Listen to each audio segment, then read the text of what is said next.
कान काटने वाली चुड़ैल। माया एक डॉक्टर है। माया का ट्रांसफर किशनपुर के सरकारी अस्पताल में हो जाता है।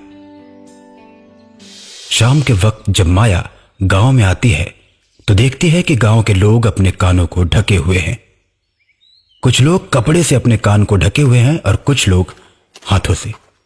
बहन, ये सभी लोगों ने अपने कान क्यों ढके हुए हैं? डॉक्टरनी जी, जब आप भी शाम को बाहर निकलें तो अपने कान को ढक लिया करें, नहीं तो कामिनी आपके कान काट ले जाएगी। माया सोच में पड़ जाती है, फिर पूछती है, बहन कौन है ये कामनी? ये लोगों के कान क्यों काटती है? क्या पुलिस कुछ नहीं करती?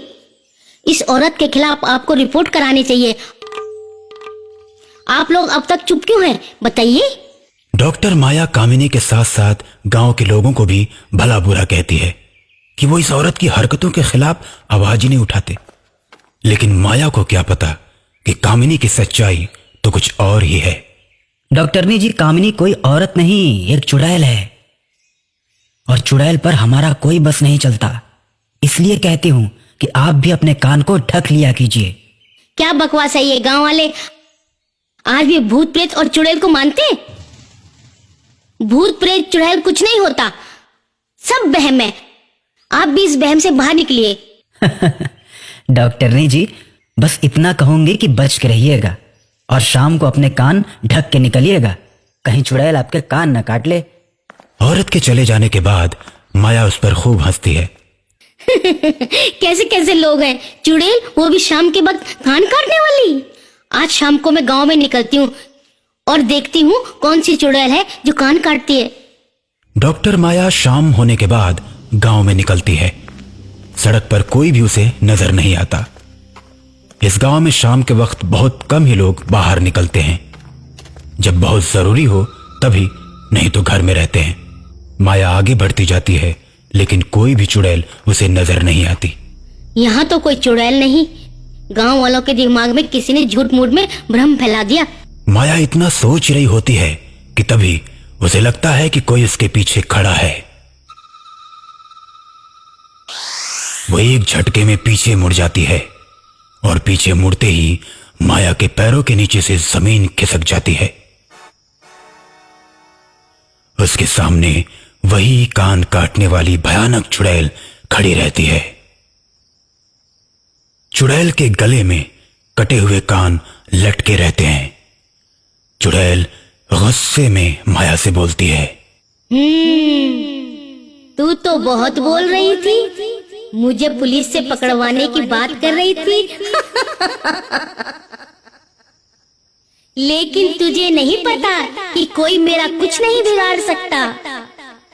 तूने अपने कान नहीं ढके, अब मैं तेरे कान काटूंगी। इतना कहकर चुड़ैल डॉक्टर माया के दोनों कान काट लेती है और गायब हो जाती है। डॉक्टर माया रोती हुई अस्पताल में जाती है, जहां नर्स उसकी मरहम पट्टी करती है। थोड़ी देर के बाद वही औरत अस्पताल में आती है जिसने डॉक्टर माया को गांव में कान ढकने के लिए बोला था। क्यों डॉक्टर ने जी, मैंने आपको मना किया था ना, आपने मेरी बात नहीं मानी। मेरे साथ भी ये घटना हो चुकी है। उसके बाद वो औरत अपने सिर से साड़ी हटाकर कटे हुए कान दिखाती है। बहन, हमें जरूर कुछ करना होगा, हमें पुलिस में खबर करनी होगी। माया थाने में फोन करके सारी घटना को बताती है। उसके बाद थाने की इंस्पेक्टर आती है, लेकिन इंस्पेक्टर माया की बात पर विश्वास नहीं करती। देखिए माया, आप डॉक्टर भी हैं और समझदार भी हैं, आप भी इन गांव वालों के चक्कर में पड़ गई।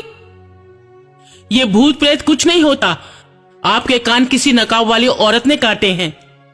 पुलिस उसे जल्द से जल्द पकड़ लेगी। ऐसा करिए, आप अपने कान की कहीं प्लास्टिक सर्जरी करवा लीजिए। मैडम, अगर आपको लगता है कि मैं झूठ बोल रही हूँ तो आप खुद शाम को बिना कान ढके गांव में घूम कर देखिए। इंस्पेक्टर माया की बात मान लेती है और शाम को अकेले बिना कान बांधे निकल पड़ती है। थोड़ी दूर चलने के बाद इंस्पेक्टर जब सुनसान सड़क पे पहुंचती है तो पीछे चुड़ैल आकर खड़ी हो जाती है। इंस्पेक्टर अचानक से पीछे मुड़ती है और चुड़ैल के ऊपर बंदूक तान देती है। कौन हो तुम और चुड़ैल बनकर लोगों के कान क्यों काट रही हो? चुड़ैल हंसने लगती है। चुड़ैल को हंसता देख इंस्पेक्टर बोलती है, मैंने क्या बोला सुना नहीं? कौन हो तुम बताओ? अपने चेहरे से नकाब हटाओ नहीं तो गोली मार दूंगी। तूने अपने कान नहीं ढके हैं, तेरे कान काटूंगी। चुड़ैल को आगे बढ़ता देख इंस्पेक्टर गोली चला देती है, लेकिन गोली चुड़ैल के आर पार हो जाती है और चुड़ैल और तेज हंसने लगती है। अब तू नहीं बच सकती है। इतना कहकर चुड़ैल इंस्पेक्टर के दोनों कान काट कर उड़ जाती है। कान कटने के बाद इंस्पेक्टर हॉस्पिटल की तरफ कराहते हुए भागती है और हॉस्पिटल पहुंचने पर डॉक्टर माया उसका इलाज करती है। मैडम, मैंने आपको मना किया था, लेकिन आपने मेरी बात नहीं मानी। आखिर आपका भी कान कट ही गया। अब इस चुड़ैल को कोई पहुंचा हुआ इंसान ही मार सकता है। इसे रोकना होगा, नहीं तो एक दिन सबके कान काट देगी। मैडम, मेरी जानकारी में एक बहुत पहुंचे हुए बाबा हैं, मैं उनको बुला लेती हूँ। अगले दिन बाबा किशनपुर गांव में आते हैं और शाम होने के बाद गांव में निकल पड़ते हैं। साथ में डॉक्टर माया और इंस्पेक्टर भी रहती है। कुछ दूर चलने के बाद बाबा को एक पेड़ के पास चबूतरा दिखाई देता है। बाबा दोनों को वहीं पर रुकने के लिए बोलते हैं और खुद आगे बढ़ जाते हैं। बाबा कुछ दूर चले ही होते हैं कि तभी उनके पीछे चुड़ैल आकर खड़ी हो जाती है। बाबा एकदम से पीछे मुड़ते हैं और बोलते हैं, अरे कौन है तू और लोगों के कान क्यों काटती है? बता, नहीं तो तुझे अभी भस्म कर दूंगा।